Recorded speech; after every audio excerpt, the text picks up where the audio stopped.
Well, good afternoon. My name is RJ Kelly. I'm founder and chief visionary officer of the Wealth Legacy family of companies and Wealth Legacy Group. We have clients in 20 different states now, but we are located right here on the lovely left coast here in San Diego. And I'm also a member of a group called Elite Producer Group, or EPG, which is a producer group for our insurance side of our practice. And so we meet in a study group. And earlier this year, I was at a study group in Dallas, and we have the best of the best of the best speakers on various different topics. And one of our speakers was the gentleman who we're privileged to have today, and that's Roy Farmer. And I was enthralled. I admit it, I'm a tax geek, I'm a numbers guy, but I just found his message compelling. And I'll just be very transparent. I've talked about ESOPs, which is a wonderful technique for entrepreneurs to be able to sell their business, not pay tax, and as Roy's going to explain to us. But I just obviously have been not good at communicating the benefits or even to get the doors opened. And as I heard Roy just explain it and kind of walk through, I thought this is so disarming and so easily understandable for a relatively complex topic.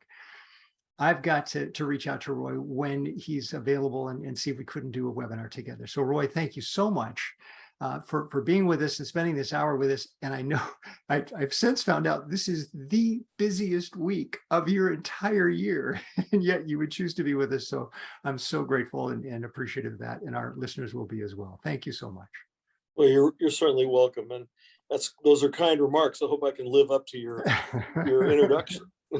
Well, pleasure. So welcome to those that are listening with us live. There is a chat box. So if you do have some questions, I've got a host of questions actually that from folks that were not able to be with us today or were maybe to be coming on late. So I do have some questions to ask Roy, but if you do have some other questions yourself, please just put them in the chat box.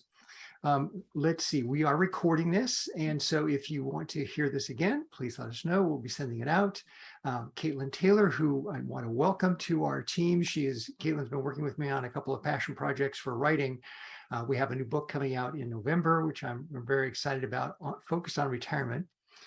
About how to create the ideal retirement, how to create your ideal retirement starting today, overcoming the top 10 planning mistakes that will keep you from retiring well. So Caitlin's been working with me on getting that ready to get published. We should have that in November. So Caitlin, thanks for joining us now more officially in our role of marketing and event manager. So welcome.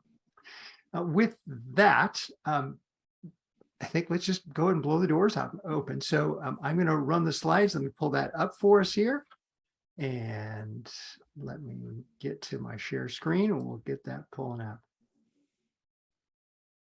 So,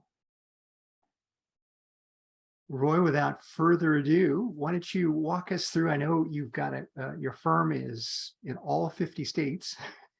Yes, I'm grateful to be here with you. So our experience is that we have services in all 50 states. And the reason for that is we only work on referral, and we have large referral networks across the country, major insurance companies, major banks, major financial institutions, and major financial firms. And when if they want to do business with us, they demand that we service their entire network. And so we've done transactions all over the country. We have on our team over 100 years of combined ESOP experience. And we've worked with over 34,000 employees and about 1,000 shareholders in companies that had a combined market value of about $5 billion. So do we know our subject matter? Yes. We just counted up the ESOPs that we've done, and we ended up in December of last year, our number was 426 ESOPs. So yes, this is an area we specialize in and we understand completely. So let's dive on here and talk very quickly about your services of the firm, because it really is a full service firm. I've since found that there are firms that maybe just do part of the ESOP conversation, but they don't take it from beginning to end, which I think, well, what's the point? So I'm so pleased that you've got all the way, you're vertically integrated all the way down. We are, and look, the reason is there's nothing. An ESOP is a way to exit your company. And I've worked, I've started 5 companies, including this one. And I've had to exit out of 3 of the others. I still own 2 of the 5 that I've started. And I've had to learn, like most business owners, that there's nothing perfect. There's nothing that's just is going to meet every single one of your goals, but ESOPs really can be quite attractive in the right situation. But one of the negatives is that they are very complex. ESOPs, as you're going to see in a minute, are a creature of the tax code.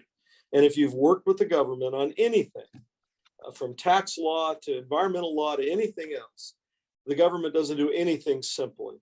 So there are a lot of moving parts, and that's why you really will need somebody like us as a consultant. I liken this to when I was a broke kid going to college. I had a car, and my mom and dad bought me a set of Craftsman tools, and I'd put it in the back of the car. And when the car would break, I would open the hood. You could see the engine, and you could fix most of the things that were wrong. And it was pretty simple in those days. I had I'm going to show my age, but I had a 1965 Chevrolet Impala. And so today I drive a foreign car. I drive an Infiniti, and I love Infinitis. I won't bore you with why, but they've been very good to me. Very long lives, very comfortable cars. But you open the hood and you can't see the engine. There's all the shrouds and all the guards and everything, and there's an engine in there because the car goes down the road. But if it breaks down, you go to the dealer, he puts it on the computer and he tells you what's wrong, and come back in 2 days and it's $1,000. So today ESOPs are complex like that. If you want to do an ESOP, the one negative is you are not going to do it on your own. Maybe 1 in a million people could. You really are going to need a team. Now, all of these things that you see up here, and there might be a few more, that are coming on, each one of those things has to be done to complete an ESOP. It doesn't matter, I guess, if you have another company and you want to piecemeal this out, but we have found that if you piecemeal it out, either clients start the process and they never finish, or they start the process and by the time they get to the end, they're actually so burned out that they just don't even want to talk about it anymore. So we take over, we do every one of these things, but each one of those points could have 5 or 10 sub bullet points that also need to be done. But we work in a team. We hire attorneys, accountants, trustees, administrators, financing people, and of course we have our own people that do that. But we make sure if you start an ESOP, unless you tell us to stop, you're going to get it done. And we're going to get to the end. Well, it makes such good, to me, that makes perfect sense. At Wealth Legacy Group, that's what we're doing as well. People can hire us, sure, to look at their wills and their trusts, their insurance, their investments, their retirement income, and their legacy and their philanthropy in disparate sort of analysis. But we do it in its in total perspective, because that's when you can make the best decisions, is when you know what you've got integrated, and as well as if there's going to be a liquidity event, either of the business or of appreciated assets such as real estate.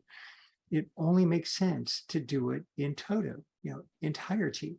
And that's what, again, one of the things I was so attracted to about your firm and with BTA and working together is that you really do it all from soup to nuts. You don't have to, but it's really in their best interest to go from soup to nuts.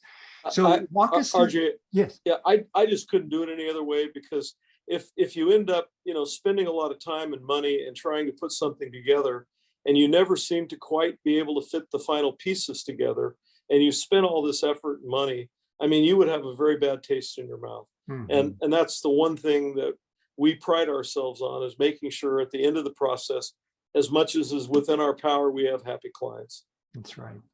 Well, I'm so excited to get into the content of ESOPs themselves. And so you've got a couple of questions that sort of lay the groundwork for us. So, well, let's get into them. Right. So this is the value proposition of what is achievable. So what if you were able to sell all or a portion of your company to a ready and willing buyer at full fair market value, indefinitely defer all the capital gains taxes, and leave behind a completely tax-exempt company to the next generation? Now, there are 4 specific, if we can go back to that slide, those are 4 specific objectives and 4 specific value points, if you will. And most owners that want to sell their company, it's most of them learn it's not always that easy to find a buyer. Right. But if you can find a buyer, then you've got to convince them to pay a fair value or a fair market value for the company. And then the fact that you could defer all the capital gains taxes and then leave behind a tax exempt company to the next generation. Most of our clients say, look, if you can do all 4 of those, that is a grand slam home run, or, a touchdown in the Super Bowl. But if you could just get me 3 of these, or even 2 of them, I would be interested to learn about ESOPs. So the next slide. These are the major tax incentives, and the government has made it practical for ESOPs because the government wants to encourage ESOPs. In fact, if you read the law, which is called ERISA, and the law that created ESOPs, it says right in the law, in the text, Congress prefers ESOPs. And you're going to see why in a minute, but the first major tax incentive for an owner is if you follow the rules, you set up a qualified ESOP, you can indefinitely defer and then eliminate capital gains taxes, which are normally due on the sale of a business. Now, I know you have clients all over the country. You probably have some clients in Nevada or other non-state tax, Texas, non-state tax states. But in California, when you're facing a 37.1% maximum federal and state combined tax rate, if you sell a $30 million company, you're looking at something on 10 or $11 million in capital gains tax. So eliminating that can be a big deal for owners. Absolutely. The next one is, if we structure this correctly, and if you work with us, we would, you get a dollar for dollar corporate tax deduction for every dollar's worth of stock sold to an ESOP. So simply put, if you have a company that's worth $20 million or $30 million, you're going to get a $20 or a $30 million tax deduction. Now, we have done some transactions. The biggest one I've worked on is about $400 million. And the company got a $400 million tax deduction. It almost seems like that's impossible, but that's the world that we deal in every day. The next benefit, which is almost unbelievable and is one that even many CPAs are not necessarily familiar with, is the profits of the company become 100% state and federal income tax exempt, provided you sell 100% of your stock to an ESOP. Now, we'll have a schematic and a slide later on that explains a couple of these things and how they work. But the very fact that you can be a for-profit company and no longer pay any state or federal income tax in 47 states is remarkable. And it makes your company much more competitive.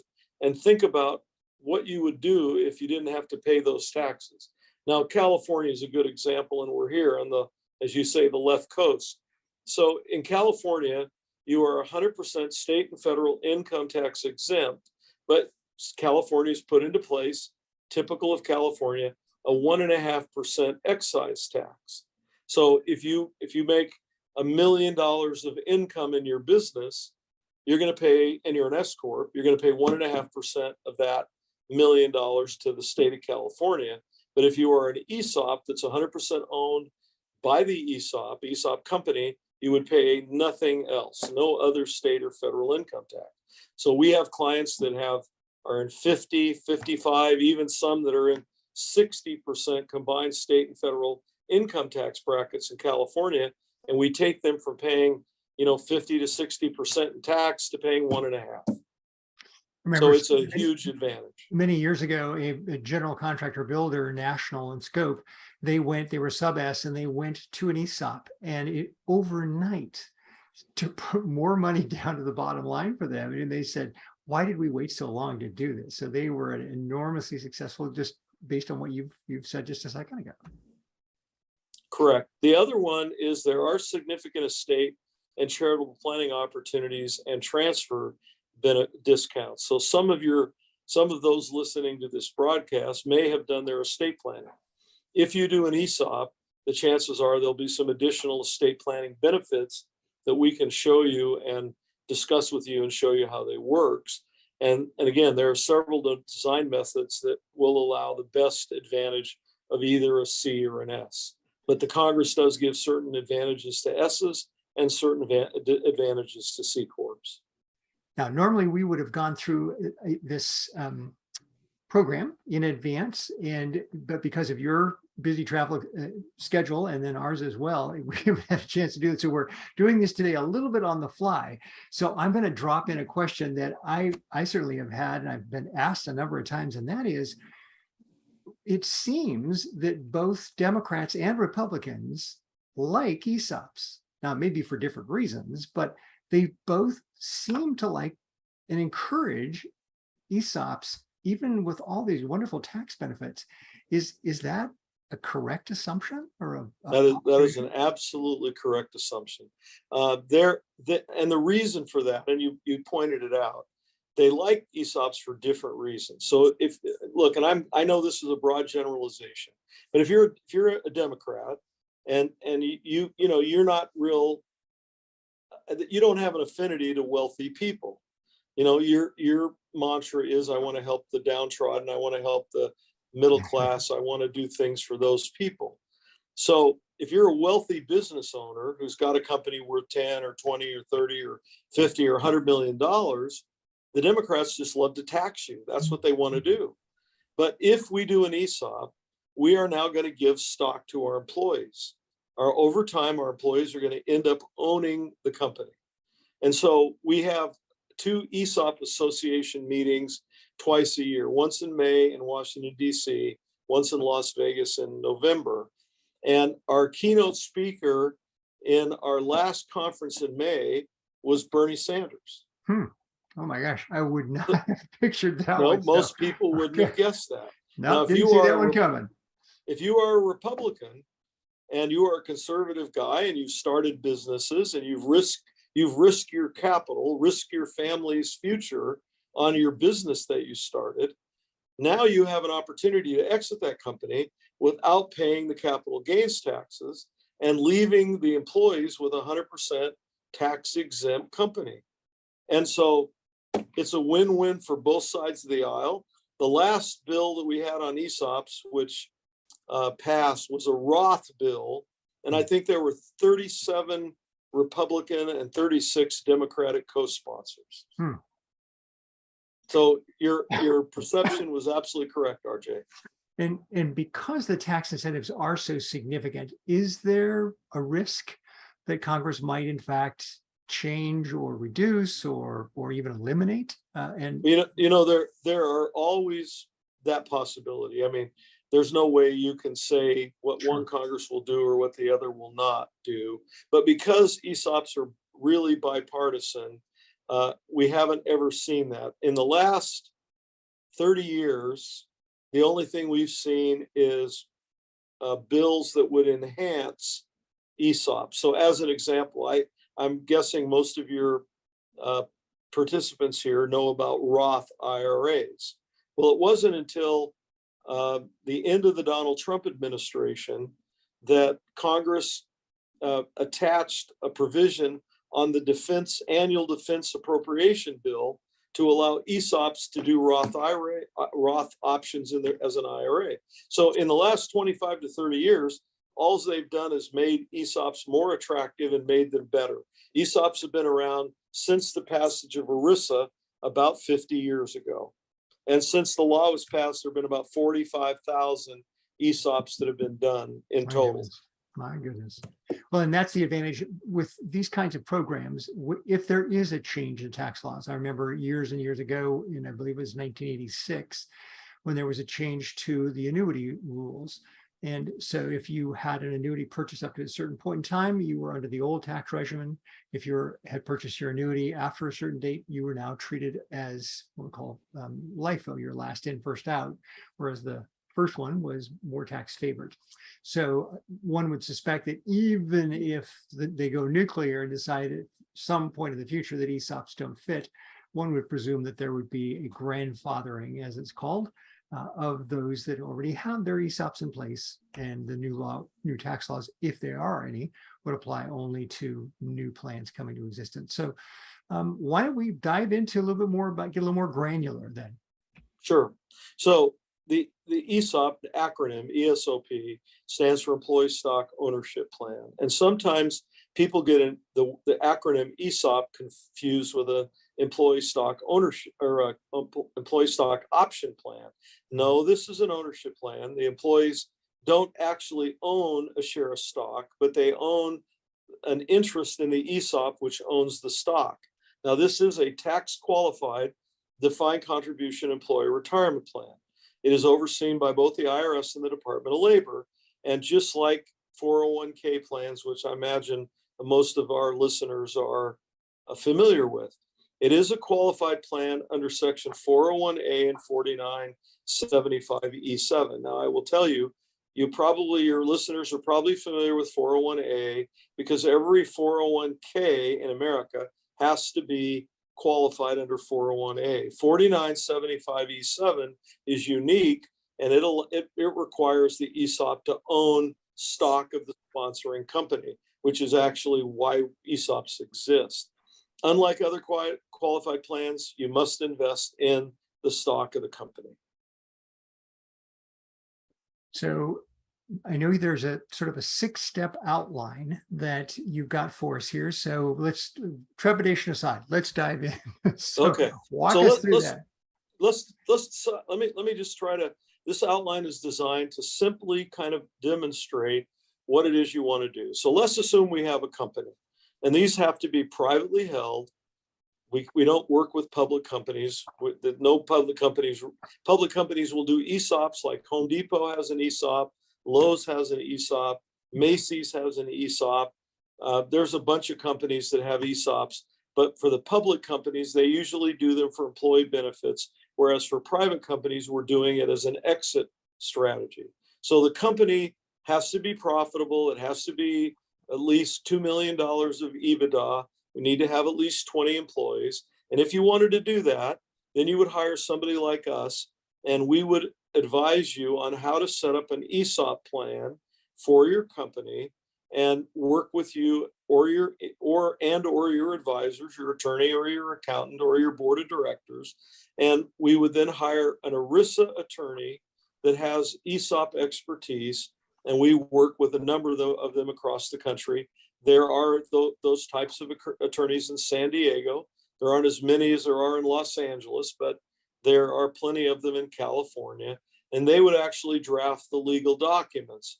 Once that is done, the board of directors has a simple majority vote. So if we have a small company owned by Bob and Cindy, and they're both on the board, they're both going to have to agree. But we've done some big companies that are 400 or 500 million or more, and you have a board of directors, and there might be 5 or 6 or 7 members on the board. So it does require a majority vote of that board to establish an ESOP. Now, once we've done that, we have to go out to a lender and find some money. And the lender is willing to lend money to the company because the lender is wanting what's called the 3 C's of credit.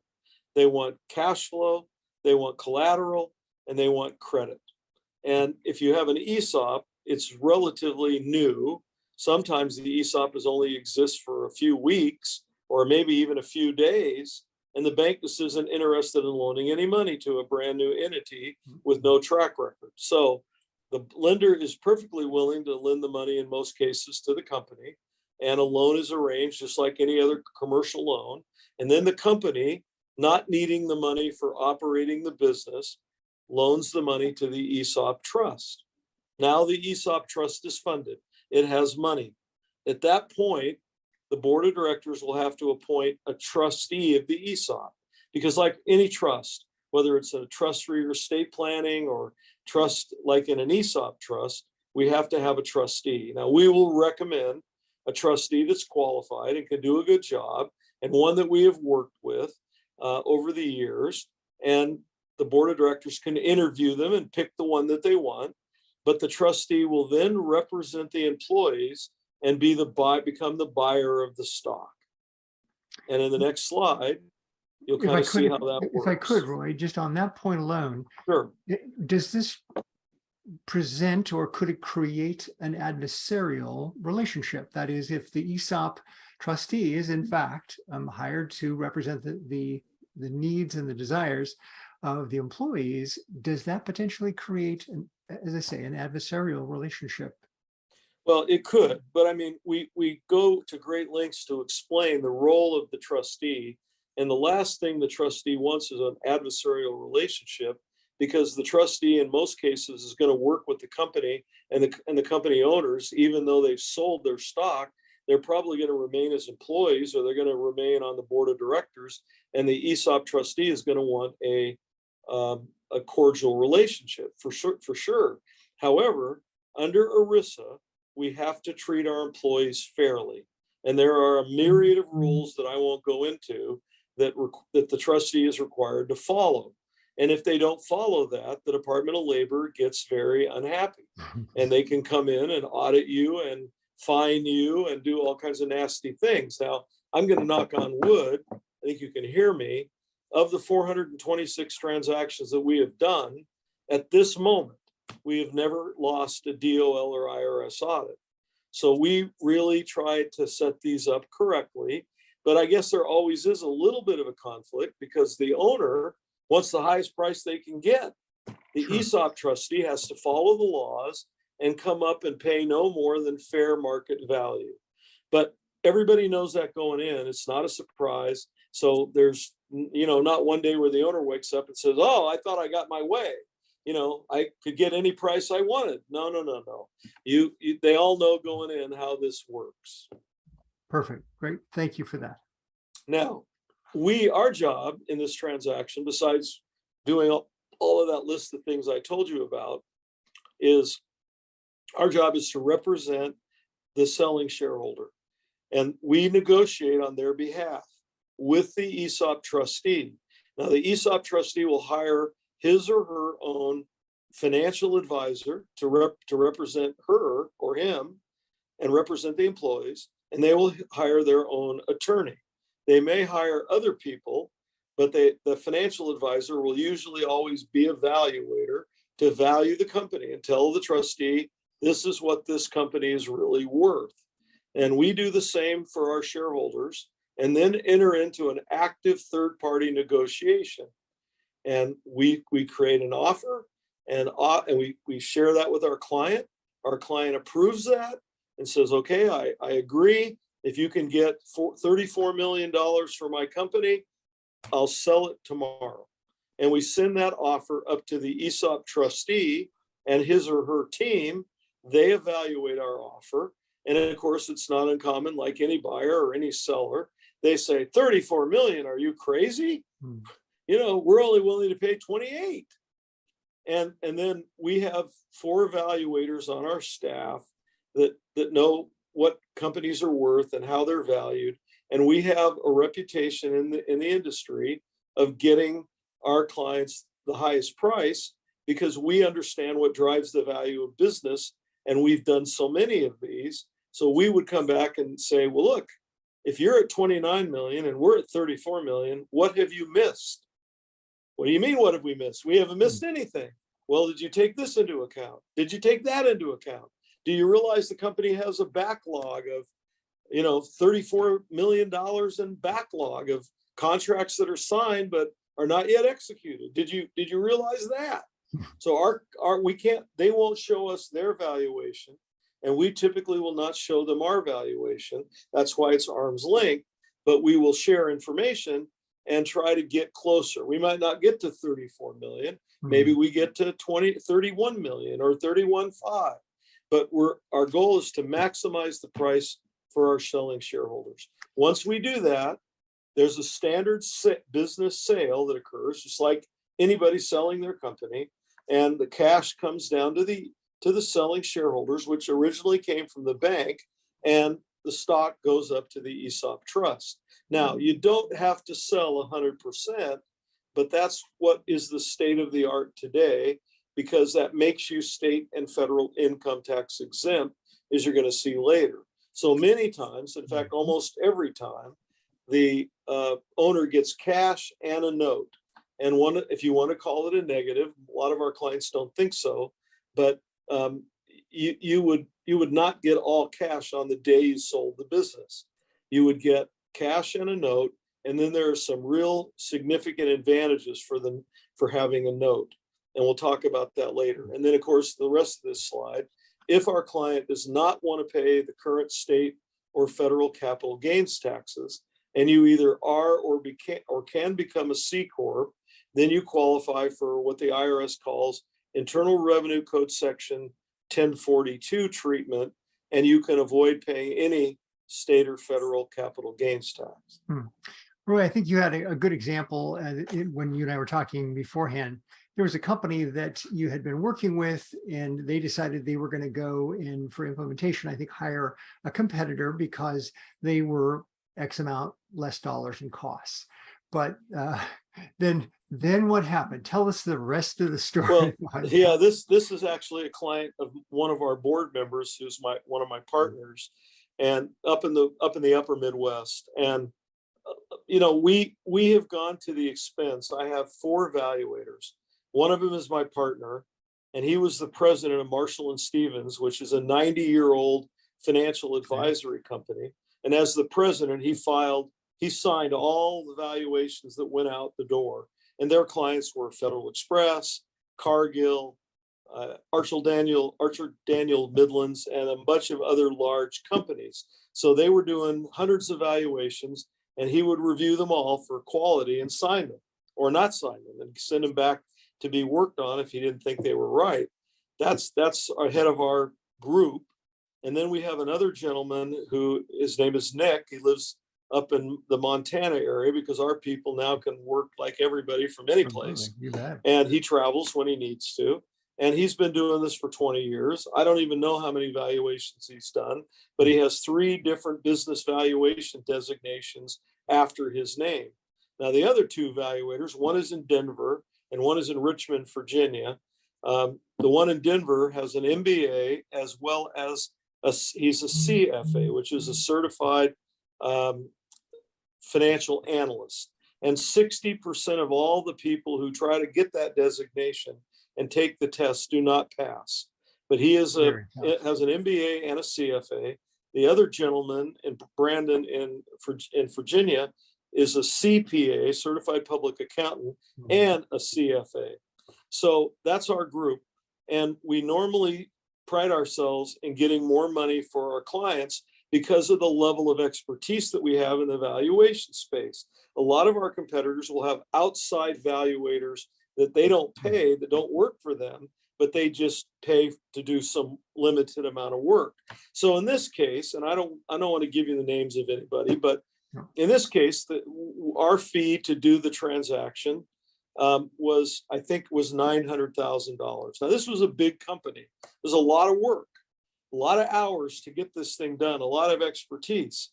And the client said, well, I don't care if we're a big company. That just seems like too much. I've never paid $900,000 to anybody the whole time I've been in business. I'm just not going to pay it. I just won't do it. And my partner said, well, you know, that's up to you. That's what it's going to cost to get it done and get you the value that we projected. So months go by, we don't hear anything. I was with my partner yesterday up in Green Bay, Wisconsin, with another client, and we had lunch together. And I said, so I know you were working on this case up here. What happened? He said, well, I just got the retainer check and the signed agreement from the client. And I said, well, what happened?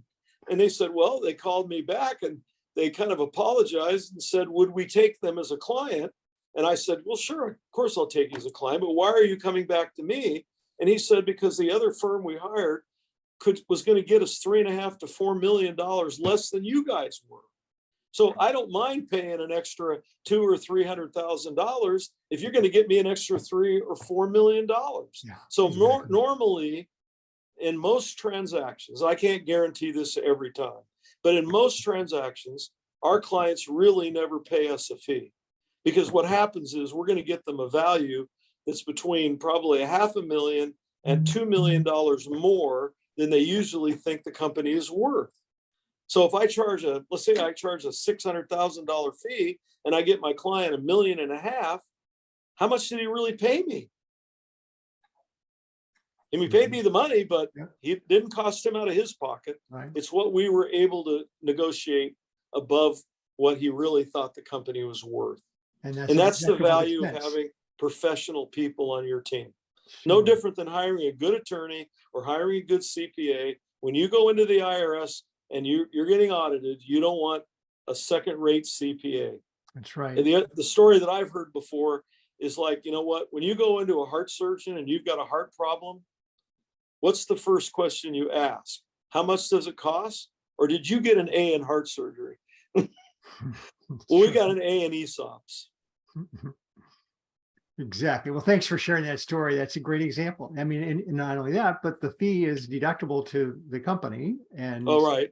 so, Well, not only that, the fee is deductible. We're going to make the company generally tax-free. So look, number 4, we're almost in 6 steps, but number 4, there's no surprise that when a bank loans a company money, they want the money back.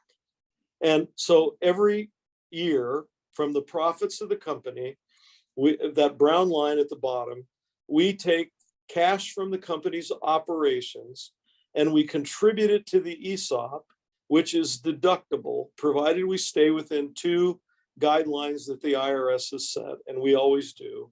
And the cash goes to the ESOP. It's deductible. It's booked on the income statement as an employee benefit expense.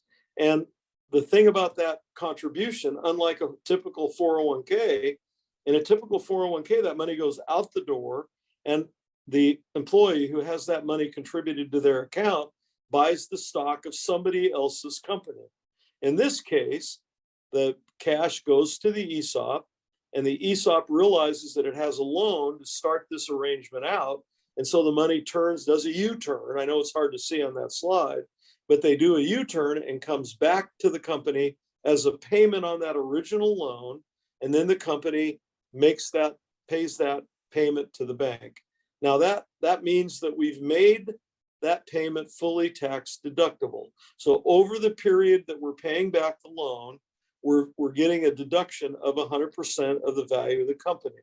Now, one interesting thing, if you look at that loan from the company to the ESOP, and if you happen to be a tax geek like RJ and I both are, that loan is called the exempt loan. That's the only loan in the tax code where you can get a deduction for both the principal and the interest on any loan. mm-hmm. So it gives you those large deductions. Okay, next slide.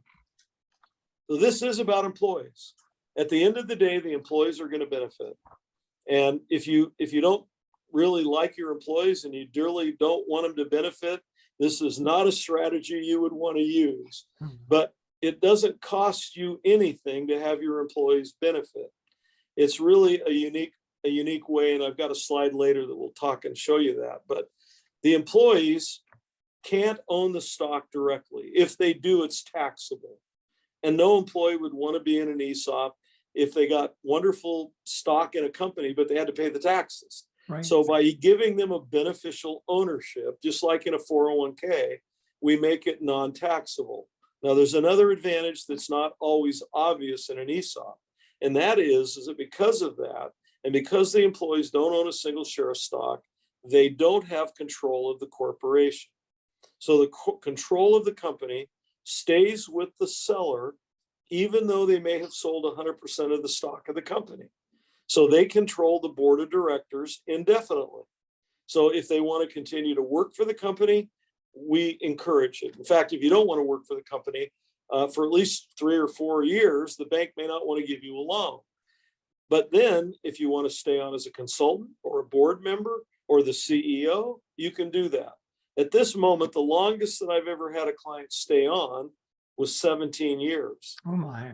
So look, RJ, there's a lot of people that think they want to retire, and then they realize, you know what, I'm bored. I don't really want to retire. And now they've got an office to go back to and a company that they're familiar with and where they're the founder. And you know what I find is, even though you've got some new, sharp, young MBAs running the company, the owner's been through 30 years of the wars, right? In running and managing the company. And someday there's going to be something like another pandemic 20 years from now. And some new manager is going to go, oh my goodness, what do you do that there's a pandemic? You'd want that guy on your board to say, well, 20 years ago, this is what happened, and this is what we did, and here's how it turned out. Yeah, I'm thinking of a company, just as you're speaking, that they're making millions of dollars. I've got brought into them because they are paying, last year they generated about $8 million of revenue, of taxable income. Yep. And they're personally, and yet their CPA, unfortunately, and no, I'm not trying to pick on CPAs here because we get lots of referrals from CPAs, and thank the Lord for the CPAs, but they're not coming up with any kind of creative ways for them to get deductions and lower that tax bill down. And well, and with opportunity. Excuse me, the IRS today has become more difficult, and now we're going to have 89,000 new IRS agents. And unfortunately, they've attacked nearly everything that has a deduction attached to it. But this ESOP transaction is not a listed transaction. You don't have to report it necessarily to the IRS. We report it because we want them to know, and we guarantee our clients in writing that they will get a favorable letter of determination from the IRS. So at the end of every transaction, we send a determination letter request to the national office of the IRS, tell them who we are, tell them what we've done, and tell them the company we did it for, and we've never failed to get a favorable letter of determination. Now, excuse me, the employees are going to accumulate stock every year that comes from the company and is owned by the ESOP. It's held by the ESOP. And that's going to be generally based on some kind of a payroll-based formula. Now, there's other methods, and I don't want to get into the weeds today, but if a client wants to know, I can explain how that works. But basically, it's simple. You take all the payroll in the company from every what's known as a certified qualified payroll. You add that up, and then you take your individual payroll and you divide the total into your payroll. So let's say you had a $2 million total payroll, and I'm an employee and I make $30,000. You would take 2 million divided into $30,000, and that resulting percentage would be the percentage of every year's stock allocation that you would get. And for most of these ESOPs, they're going to be allocating stock to employees over 15 to 30, maybe even 35 years. But then as an employee gets stock in their account, and they'll get an annual statement, or there'll be a website where they can go pull up their account. And the IRS has passed a law called Section 409H of the code.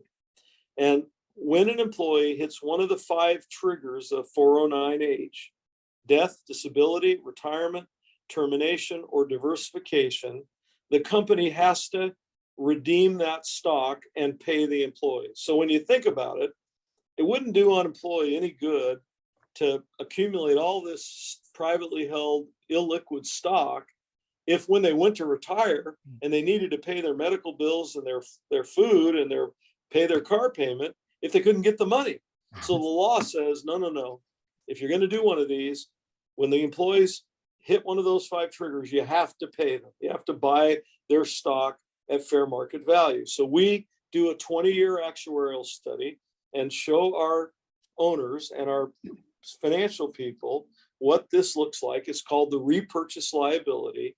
And we set up a sinking fund for them and have them put cash in the sinking fund, and they can buy insurance, they can buy securities, they can buy stocks, bonds. There's several things that they can buy. You just have to remember it has to be very conservative because you're dealing with your employees' retirement money.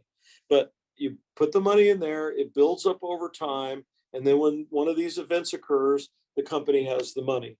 Now, we call it a rainy day fund.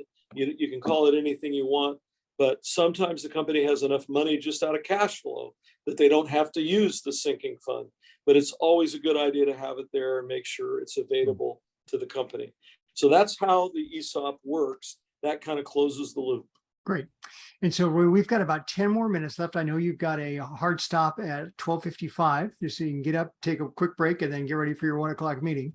We've got a few more slides to go as well. I would also love to ask you a few questions at this point. Sure. Or we can wait, but about, your with the 450 plus companies that you've been able to successfully help land, bring them in safely, and everybody got off the plane safely. You've probably seen a few cases where it didn't work. And I'm wondering if maybe you could say who's not a candidate for an ESOP. Yep. Well, first of all, let me just say, I think one of the reasons that we have such a record that we've accumulated is because both my partner and I understand what it's like to run a business. I think I told you earlier, in accounting school, I learned about cash flow just like every other accounting school attendee. But, I never really understood cash flow until I owned my own business. And my cash flow didn't materialize like I thought it was. And I had to pay my employees on Friday. And I went home to my wife and had to explain that there wasn't enough money for a paycheck for the owner. And that's when you really learn about cash flow.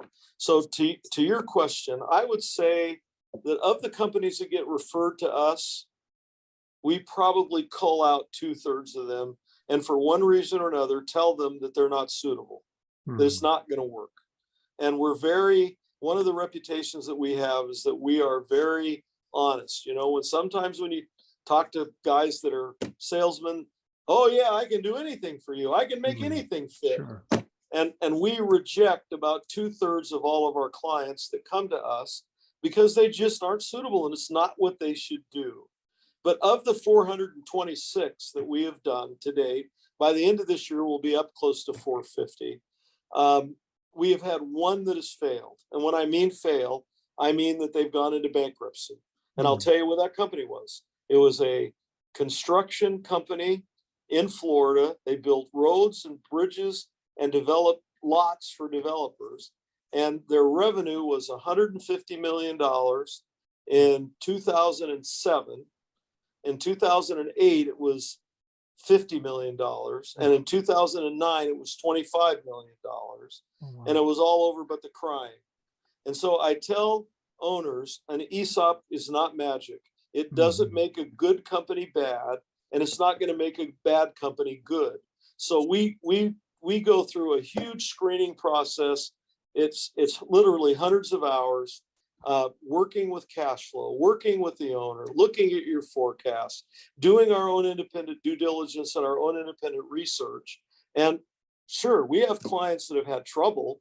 I mean, I don't know what that number is. Maybe it's been 40 or 50 of them that one, may have had cash flow troubles but we design these plans. I mean, I'm here in St. Louis. I just met with a company this morning. And we're going to take about 60% of their cash flow to consume by the ESOP. That means that their cash flow could drop by 40% and our plan would still work. So I can't guarantee that a company won't fall on hard times, but we're very careful about what companies we recommend and what companies we go forward with. And we're not afraid to say no. Well, and especially like you just pointed out, when you can all of a sudden magically make 37.1% in California and sometimes even more in California, if you can all of a sudden make that disappear, that's a whole lot of cash flow that's coming back into the business for operations to continue to be very successful with. Right. But if you're in a company where all of a sudden the revenue goes away, there's not much anybody can do, and it won't matter if you have an ESOP or if you don't. Exactly. Now, 1042, I want to just go over this quickly. The selling shareholder may elect to indefinitely defer the capital gains capital gains taxes, regardless of the basis. And it's similar to a 1031 or a life insurance 1035, but you must invest in qualified replacement property, which is U.S. stocks, bonds, or notes, and there are special vehicles. Now, this is a whole hour's discussion on its own, but it's just something that a client ought to know about that is available. So if you want to go to the next slide, we can do it. All right. There are some qualitative benefits that are really important to the process. And you can see what those are. I don't know that I need to read them all, but the bottom line is that I can't put a number to that. I can't tell you what not losing your key person who's the most successful and the most important to your company, what is that worth? I have no idea, but I know that that locks people in because an ESOP is golden handcuffs. It provides 200 to 300% more benefits than a standard 401k. And it's not uncommon to see seven-figure million-dollar balances of employees in an ESOP company. And all of these things result. Now let's go to the next slide. I know we're hurrying a little, but we're nearly out of time. This is the S Corp taxation model. Everybody who's listening that has an S Corp knows intuitively how this works. If you're an S Corp, at the end of every year, you have a CPA that prepares your Form K-1. They may be inside or outside, but they're going to prepare the K-1. The K-1 goes to the owner. That's the shareholder of the company.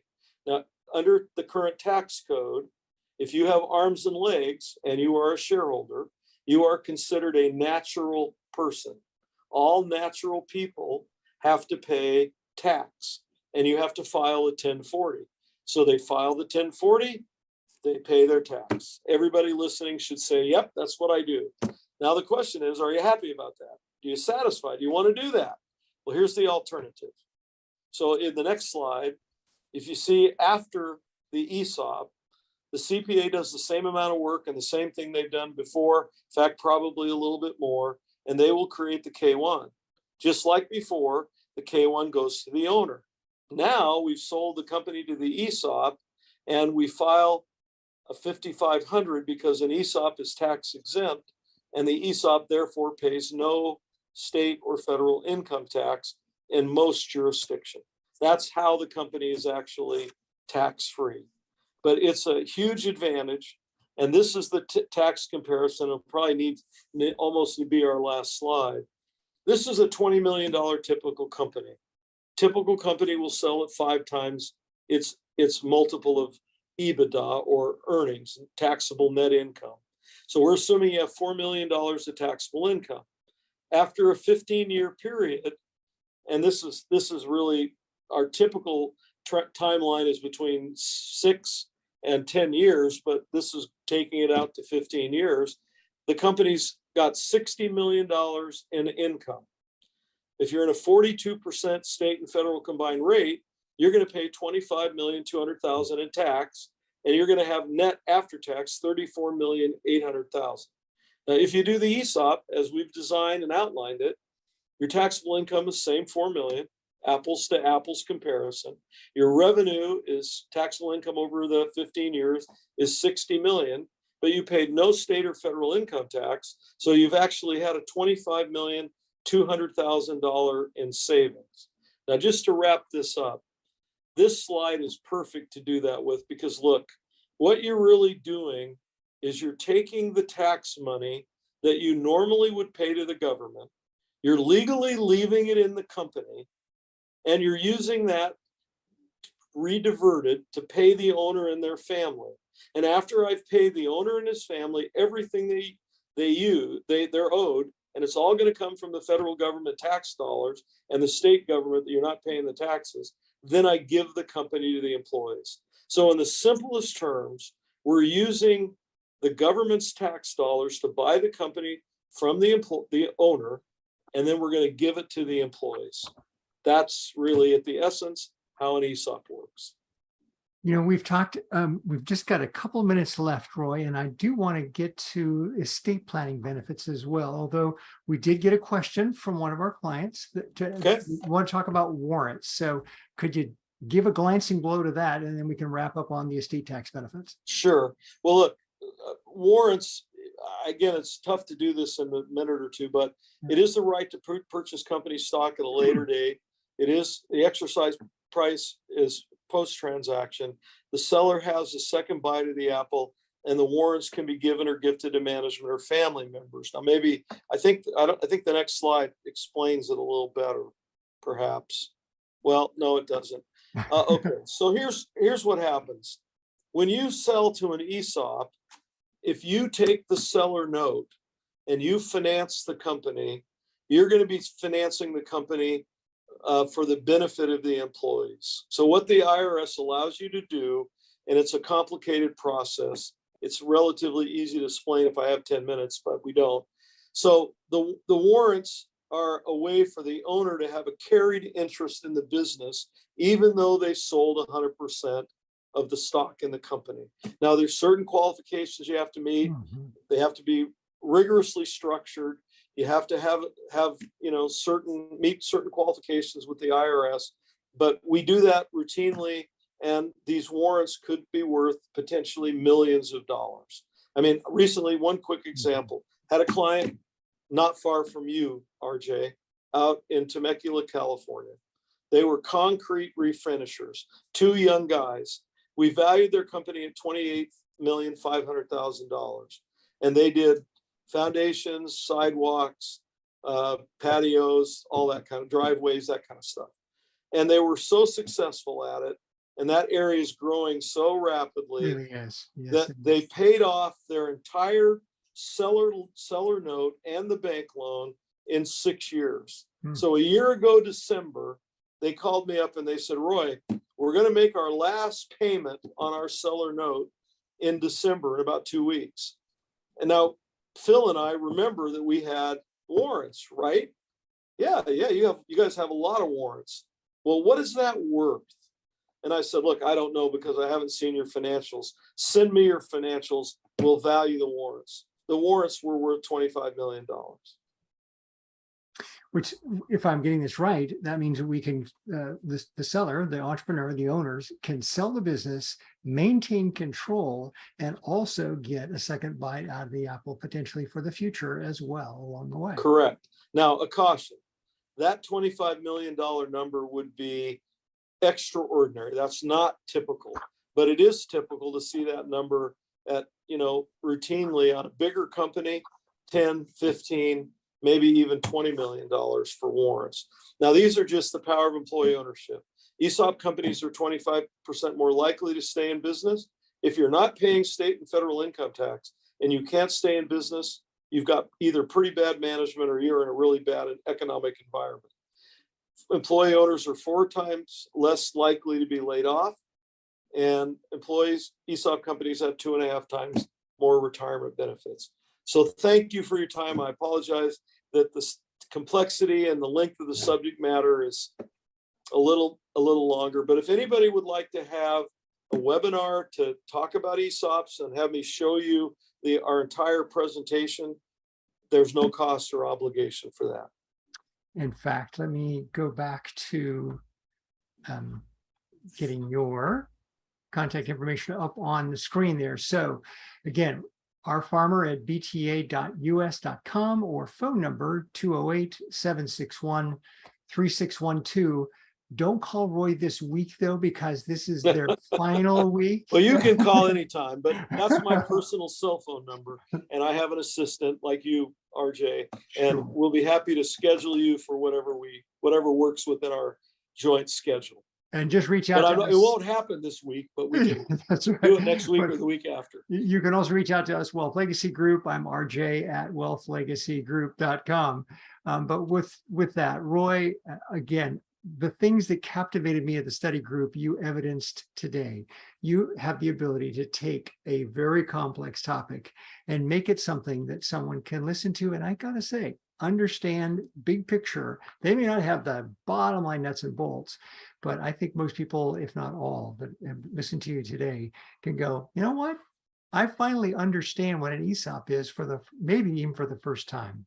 Well, unfortunately, which I really don't like, but I do hear that quite a lot. We pride ourselves. We do not want a client to even consider going forward with an ESOP until they are fully educated and have all their questions answered. Because the other thing that I pride ourselves in, the only time we've ever started an ESOP for a company and that we've not finished it was when they sold the company in the meantime. So if you decide you want to sell your company, even though we work under a confidentiality agreement, once it just, I don't know, it's like magic. It almost seems to get out. And then you hear somebody that says, well, I didn't know RJ was selling his company. My goodness, I want to buy that.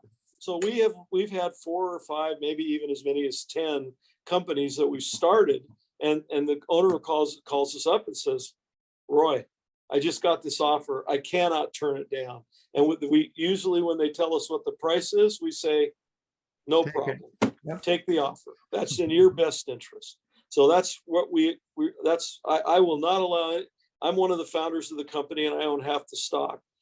Any of my employees don't do the right thing for a client, they'll be somewhere else next week.